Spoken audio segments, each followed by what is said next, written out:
আসসালামু আলাইকুম রহমতুল্লাহি ওয়া বারাকাতুহু। সম্মানিত দর্শকগণ, শত্রু গায়েব হয়ে যাবে। শত্রুকে গায়েব করে দেওয়ার একটা আমল নিয়ে উপস্থিত হয়েছি। আপনার শত্রু যদি খুবই শক্তিশালী হয় এবং শত্রুতার পথ থেকে যদি সরানো না যায়, তাহলে এই একটি আমলই শত্রুতা তার দিকেই ফিরে যাবে। শত্রু আপনার যে ক্ষতি করতে চাইবে সেই ক্ষতি আপনার না হয়ে শত্রুরই হবে। মানে শত্রু আপনাকে যে ক্ষতি করতে চাইবে, এটা আপনার এই আমলটা যে করবে তার যে শত্রু আছে, এই শত্রু তাকে যে ক্ষতিগুলা করে, এই ক্ষতিগুলা তার ক্ষতি না হয়ে এটা শত্রুর দিকে ফিরে যাবে। ঠিক আছে? ফলে সে শত্রুতা চিরদিনের জন্য ত্যাগ করবে এবং আপনার কাছে ক্ষমা চাইবে।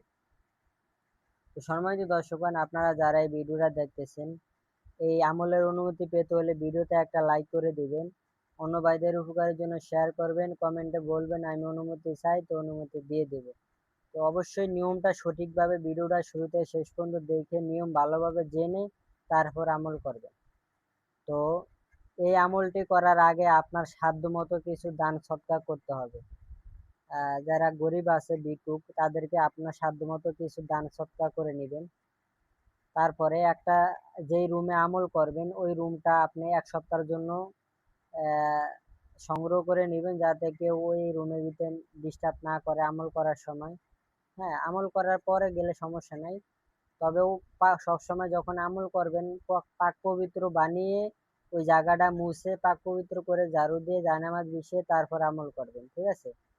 যখন যখন আমল করবেন ওই রুম আটকায়া বন্ধ করে তারপর নির্জনে বসে আমল করবেন। ওযু অবস্থায় কোনো নির্জন স্থানে জায়নামাজে বসে এই আমল করবেন। আমলের নিয়ম হলো, প্রথমে 3 বার আউযু বিল্লাহি মিনাশ শাইতানির রাজিম 3 বার পড়বেন। তারপরে বিসমিল্লাহির রহমানির রহিম 3 বার পড়বেন এবং 3 বার দুরূদ ইব্রাহিম পাঠ করবেন। এরপরে সূরা ফালাক 3 বার, নাস 3 বার, 1 বার সূরা ফাতিহা পাঠ করবেন। ঠিক আছে? পাঠ করার পরে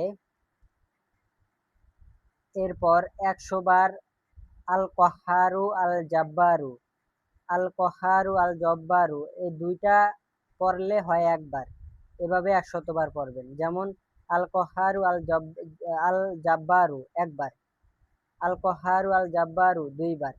এভাবে 100 বার পড়বেন। ঠিক আছে?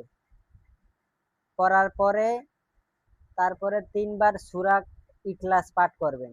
অনেকে কুল হুয়াল্লাহ নামে চিনে। তো ইখলাস অথবা কুল হুয়াল্লাহ এই সূরাটা 3 বার পড়বেন। তারপরে 3 বার সূরা কুল ইয়া আইয়ুহাল কাফিরুন, সূরা 3 বার কুল ইয়া আইয়ুহাল সূরা কাফিরুন 3 বার পড়বেন, যেটা কুল ইয়া আইয়ুহাল কাফিরুন নামে অনেকে চিনে। তারপরে 3 বার দুরূদ ইব্রাহিম পাঠ করবেন। ঠিক আছে? তারপরে 3 বার লাস্টে 33 বার পড়বেন আস্তাগফিরুল্লাহ রাব্বি মিন কুল্লি জামবি ওয়া আতুবু ইলাইহি। 33 বার পড়বেন লাস্টে।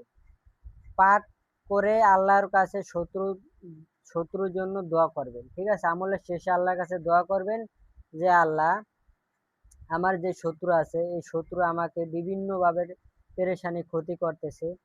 এই শত্রু আমাকে যে ক্ষতিগুলা করতেছে, এই শত্রুর যে ক্ষতিগুলা করতেছে, এই ক্ষতিগুলা আমার না হয়ে যে ক্ষতিগুলা শত্রু করতেছে, এই শত্রুর দিকেই যাতে ফিরে যায় এবং এটা যাতে শত্রুর গায়ে পড়ে। ঠিক আছে? এবং আমার যাতে কোনো ক্ষতি না হয় এবং শত্রুকে আপনি ধ্বংস করে দেন আল্লাহ, নিঃস্ব করে দেন, বরবাদ করে দেন। এভাবে দোয়া করবেন। ঠিক আছে?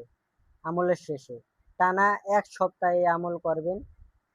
এর ভিতরে গ্যাপ দেওয়া যাবে না। যেভাবে বলেছি সেভাবে আমল করবেন। টানা 1 সপ্তাহ একই নিয়মে 1 সপ্তাহ আমল করবেন। ইনশাআল্লাহ আপনার শত্রু দূর হবে। আপনার আর কোনো শত্রুই থাকবে না। শত্রু গায়েব হয়ে যাবে। এক নাগাড়ে 7 দিন এই আমল করবেন। তো সম্মানিত দর্শকগণ, আশা করি আমার কথা বুঝতে পারছেন। খুবই পাওয়ারফুল একটা আমল দিলাম। শত্রু একেবারে গায়েব হয়ে যাবে। আপনার সাথে যাতে শত্রুতামি করবে তো দূরের কথা, হ্যাঁ, আপনার দ্বারে কাছে আসবে না, আপনার কাছে ক্ষমা চাইতে, মাপ চাইতে বাধ্য হবে। তো আশা করি আমার কথা বুঝতে পারছেন। নিয়ম ভালোভাবে সঠিকভাবে জেনে আমল করবেন, ইনশাল্লাহ ফল পাবেন। এখানে দেওয়া আছে এবং আমি মুখে ভালো করে বুঝিয়ে দিয়েছি। ভিডিওটা শুরু থেকে শেষ পর্যন্ত দেখবেন। তো এতটুকুই। আসসালামু আলাইকুম ওয়া রাহমাতুল্লাহি ওয়া বারাকাতুহু।